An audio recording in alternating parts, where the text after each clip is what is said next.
night. I'd like to tell you a little bit about my big grandma.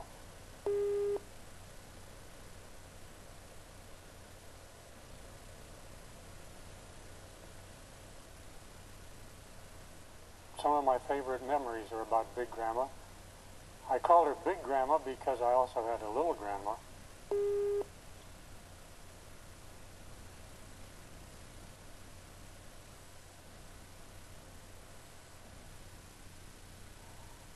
Big Grandma wasn't fat, she was just big.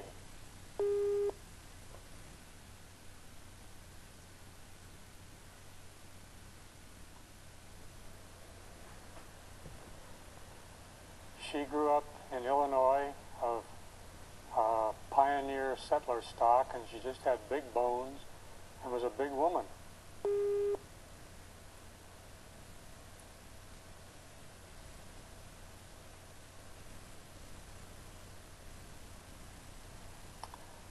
When my mother was 13, Grandpa died, and so Grandma took over and went to work and raised all 3 children herself.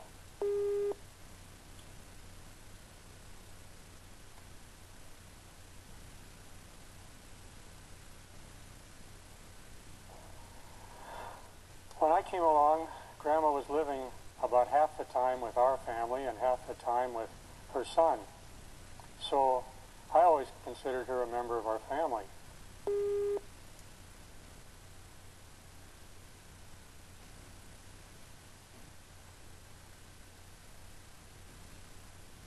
She would wash dishes and do the ironing and help my mother a lot, and I enjoyed Big Grandma.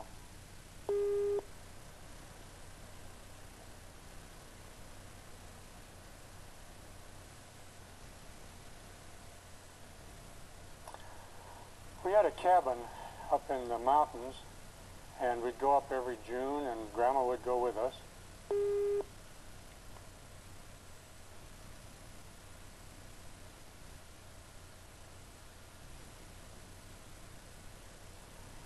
And after the sweeping and dusting and bringing down the cobwebs was done, Grandma would go for hikes with me.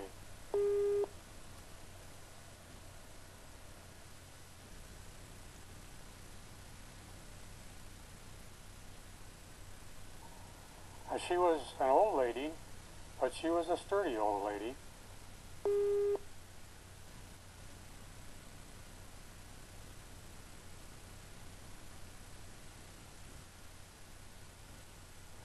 She always took along a big walking stick, and she told me that it was to kill rattlesnakes with.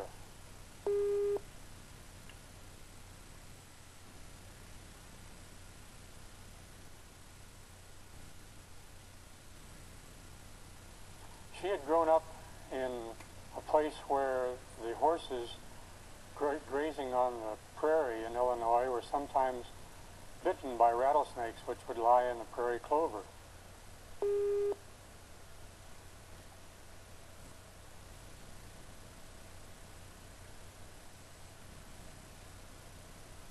And so Grandma hated rattlesnakes, and whenever she would see one, she would kill it.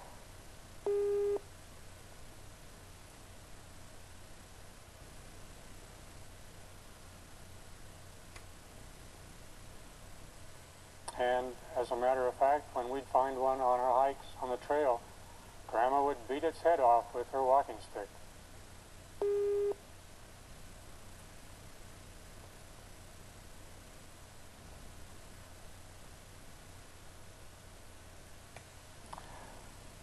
I think one of the funniest things that happened was one day when my dog Laddie cornered a skunk underneath our cabin.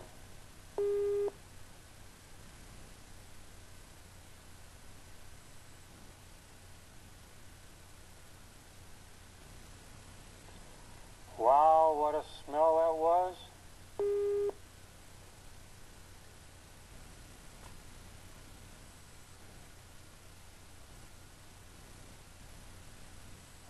But Grandma was not even concerned.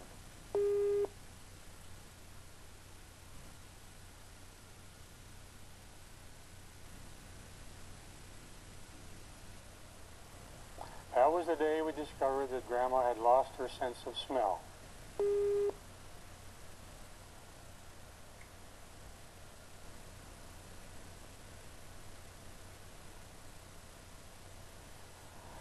And as a matter of fact, now we understood why she'd been complaining lately that food just didn't taste as good as it used to. Because when your sense of smell goes, you lose your sense of taste too.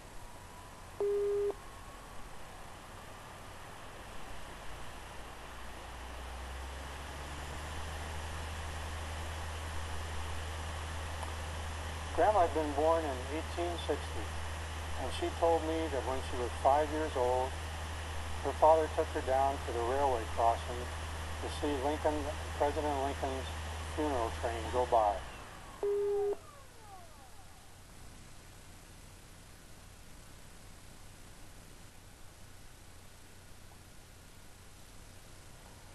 To have that kind of living contact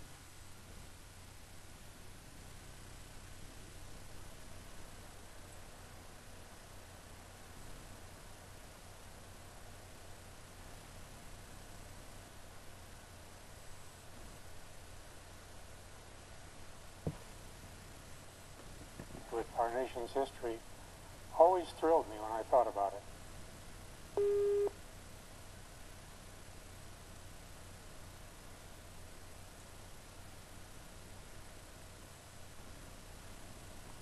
Grandma lived to be almost 102, and on her 100th birthday, President Eisenhower sent her a birthday card.